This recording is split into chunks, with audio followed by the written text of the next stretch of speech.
بسم اللہ الرحمن الرحیم الصلاۃ والسلام علیک یا سیدی یا رسول اللہ وعلی آلک واصحابک یا سیدی یا حبیب اللہ۔ غسل میں کتنے فرض ہیں اور غسل کرنے کا سنت طریقہ کیا ہے؟ غسل میں 3 فرض ہیں: کلی کرنا، ناک میں پانی چڑھانا اور تمام ظاہر بدن پر پانی بہانا۔ اعلیٰ حضرت امام اہل سنت فاضل بریلوی رحمۃ اللہ تعالی علیہ فتاوی رضویہ شریف جلد نمبر 1 میں ارشاد فرماتے ہیں کہ کلی کرنے کا مطلب یہ ہے کہ منہ کے ہر پرزے، ہر گوشے، ہونٹ سے حلق کی جڑ تک ہر جگہ پر پانی بہہ جائے۔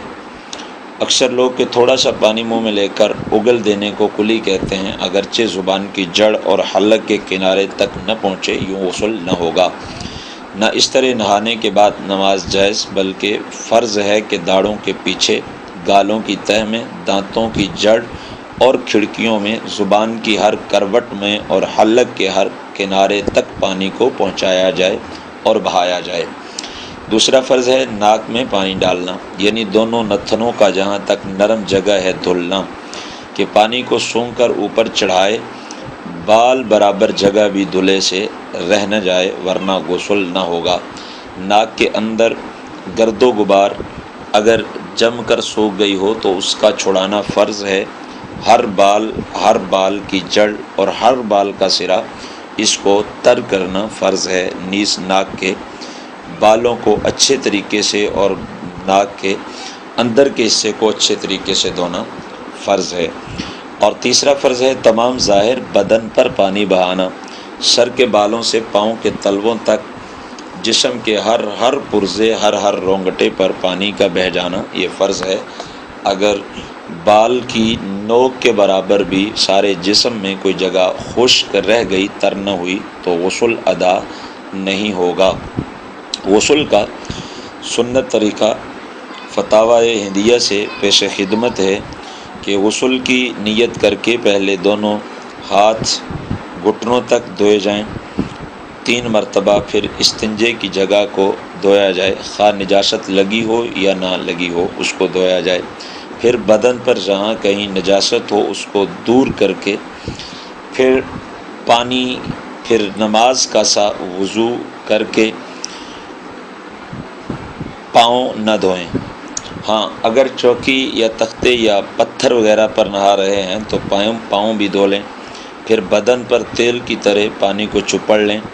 خصوصاً سردیوں میں تو یہ عمل ضرور کریں۔ پھر 3 مرتبہ دانے کندھے پر پانی بہائیں، پھر 3 مرتبہ بائیں کندھے پر پانی بہائیں اور 3 مرتبہ سر پر پانی ڈالیں، اور پھر تمام بدن پر 3 مرتبہ پانی بہائیں۔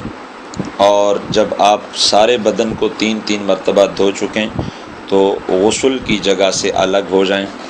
اگر وضو کرنے میں پاؤں نہیں دھوئے تھے تو اب اس کے غسل کرنے کے بعد پاؤں دھو لیں، اور نہانے میں قبلہ رخ ہونے سے احتیاط کریں نہ ہوں۔ تمام بدن پر ہاتھ پھیریں اور ملیں، اور ایسی جگہ نہائیں کہ وہاں پر کوئی آپ کو نہ دیکھے۔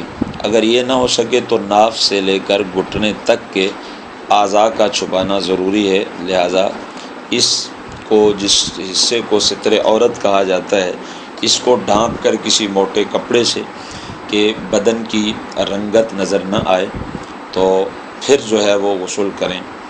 اور اگر برہنہ بدن ستر نہ ڈھانپا ہوا ہو تو کسی قسم کا کلام کرنے کی اجازت نہیں، بلکہ حرام ہے۔ بلکہ یہ فرمایا گیا کہ جو برہنہ بدن کلام کرتا ہے، کرامن کاتبین اس سے حیا کر کے دور جا چکے ہوتے ہیں، جب وہ کلام کرتا ہے تو انہیں واپس آنا پڑتا ہے، جب وہ واپس آتے ہیں تو آتے ہوئے اس پر لعنت بھیجتے ہیں۔ لہٰذا جب برہنہ بدن نہا رہے ہوں تو اس وقت کلام کرنے سے بچا جائے۔ اگر کوئی ضروری کام پڑ جائے، پانی ختم ہو گیا یا صابن کی ضرورت ہے وہ نہیں تھا، یا کسی اور چیز کی طلب ہو گئی تو اشارے سے جو ہے وہ طلب کر سکتا ہے، زبان سے بولنے کی اجازت نہیں۔ اور یہ جو برہنہ بدن نہ بولنے کا حکم ہے، یہ ضروری نہیں کہ صرف نہاتے ہوئے بدن برہنہ ہو تو نہیں بولنا چاہیے۔ جب بھی جسم ننگا ہو، برہنہ ہو، تو اس وقت کلام نہیں کرنا چاہیے۔ نہانے کے بعد رومال یا تولیے وغیرہ سے بدن کو صاف کرنے میں کسی قسم کا حرج نہیں، اس کو صاف کیا جا سکتا ہے۔